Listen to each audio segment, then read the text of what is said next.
Bismillahirrahmanirrahim. Assalamualaikum warahmatullahi wabarakatuh. Salam sehat untuk teman-teman dimanapun Anda berada. Juga teman-teman yang beragama lain dimanapun Anda berada. Masih bersama saya Tabrani Hendarto. Masih mengupas tentang asam lambung, GERD, yang disertai dengan gejala psikosomatis dan anxiety. Sebelum saya mulai, silakan di like, di komen, dan di subscribe, dan ditekan tombol loncengnya biar dapat notifikasi video-video terbaru dari saya. Yang sudah melakukannya, saya ucapkan banyak-banyak terima kasih. Yang masih setia menonton, sekali lagi saya ucapkan terima kasih.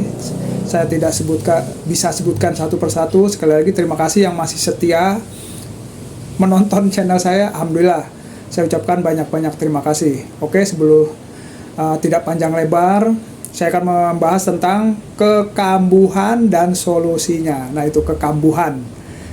Nah, itu beberapa hari yang lalu saya kambuh tuh. Kambuh udah lama banget. Ini sudah 3 tahunan. Udah lama nggak kambuh, mungkin ya udah lama lah. Tapi kambuhnya itu nggak lama. Paling ya 1-2-3 hari lah. 2-3 hari itu kambuh. Udah normal lagi.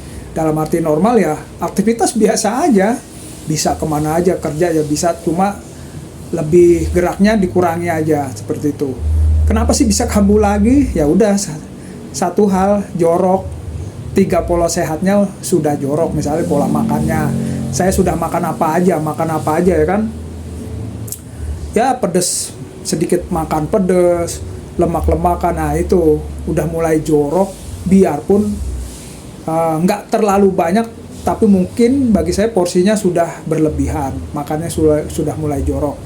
Terus pola pikirnya, nah itu pola pikirnya banyak mikir, karena kalau udah normal, maksudnya dalam arti udah sembuh, itu udah kayak kita dulu lagi, pengen keinginan inilah, pengen apalah, pengen jalan-jalan lah, pengen punya barang, mikirnya terlalu banyak lagi, seperti itu pola pikirnya. Terus pola hidupnya, nah ini mulai banyak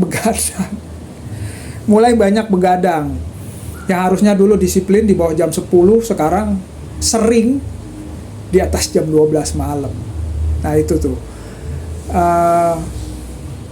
kalau sudah kayak gitu, solusinya seperti apa? Ya balik lagi, jaga 3 pola sehatnya, udah itu aja poinnya, jaga 3 pola sehatnya kembali. Makannya ya dibetulkan, pola tidurnya dibetulkan kembali, 8 jam sehari, cukup air putihnya, cukupin minum, ya kalau pagi ya air hangat itu juga bagus, makan yang bergizi tapi yang ya cocok-cocok lagi ya kan. Terus pola pikirnya ya jangan stres-stres ya kan, jangan banyak keinginan yang terlalu banyak lah. Kalau memang udah itu ya kita relax aja lah. Nah itu ada juga gejala psikosomatis yang saya rasakan akhir-akhir ini nongol lagi. Gejala psikosomatis itu seperti kalau sosmed ya kan, terutama kayak YouTube, nonton debat pilpres, nonton film-film horor. Saya suka tuh film yang action yang mengandung adrenalin tinggi, terus ada debat kusir yang mengandung ada memicu adrenalin gitu ya kan. Nah itu saya rasakan di tubuh nggak nyaman. Saya cerita ke orang normal ya bingung juga, misalnya kayak istri, ke anak itu.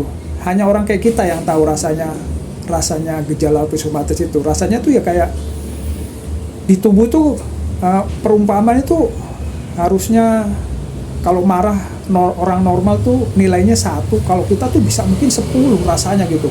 Jadi berdetak jantungnya lebih cepat, terus saraf-sarafnya tuh kayak kadang ya bingung sendiri gitu, terus napas pendek nongol, terus di tubuh tuh rasanya kayak angin puting beliung lah kalau saya rasakan perumpamaannya seperti itu.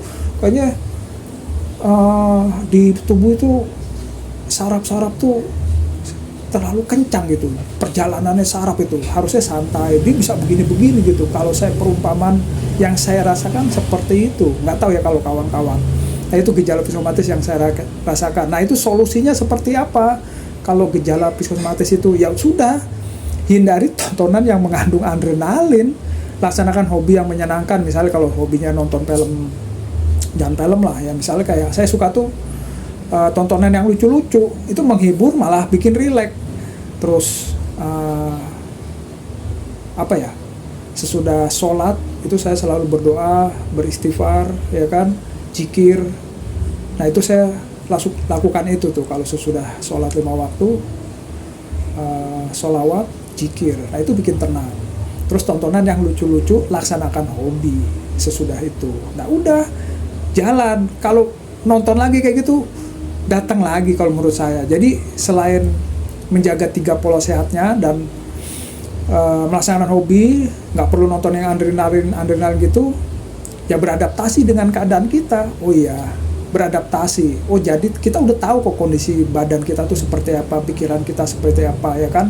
Kalau sudah sehat itu kayak dulu lagi, sifat jeleknya nongol lagi, ya kan.